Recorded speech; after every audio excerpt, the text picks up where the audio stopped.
Arts ફેકલ્ટીમાં વોશરૂમના અભાવના મુદ્દે આજરોજ ABVP દ્વારા ફેકલ્ટી ડીનને આવેદનપત્ર આપવામાં આવ્યું હતું।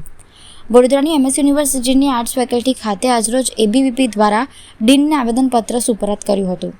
આર્ટ્સ ફેકલ્ટીમાં વિદ્યાર્થીનીઓ માટે વોશરૂમની સુવિધા છેલ્લા 4 વર્ષથી નથી, જેને લઈને આર્ટ્સ ફેકલ્ટીની વિદ્યાર્થીનીઓ તથા એબીવીપીના કાર્યકર્તાઓએ ભારે સૂત્રોચ્ચાર સાથે વોશરૂમના મુદ્દે જલ્દીમાં જલ્દી યોગ્ય કાર્યવાહી અને નિર્ણય લેવામાં આવે તેવી માંગણી કરી હતી। વહેલી તકે આ અંગે કોઈ યોગ્ય કાર્યવાહી હાથ નહીં ધરાય તો આવનારા દિવસોમાં ઉગ્રમાં ઉગ્ર આંદોલન કરવાની ચીમકી ઉચ્ચારી હતી।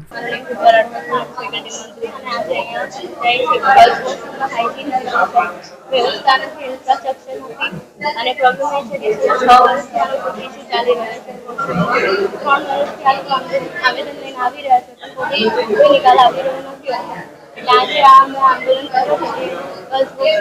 બાકી બધી સમસ્યાઓનો સોલ્યુશન આવે મેમ એમ કીધું કે વાત કરીને તમને કામ છે થોડા એન્જિનિયરનું કંઈક પ્રોબ્લેમ કે છે એના લઈ કે છે થઈ જશે સમસ્યા ગર્લ્સ વોશરૂમમાં સૌથી વધારે ઇમ્પોર્ટન્ટ એ છે કે હાઇજીન હોવું જોઈએ, પ્રોપર પાણીની બી ખબર પડે, પાણી બી આવે અને આ ફેકલ્ટીમાં ફર્સ્ટ યરના છોકરાઓ બધા છે કે અને ગર્લ્સ વોશરૂમ એક જ ખુલ્લું છે, એક લોક છે, એક જે અમે લોકો પાછળ લોક છે, એક જ ખુલ્લું છે, તો એકમાં તો બધા આવે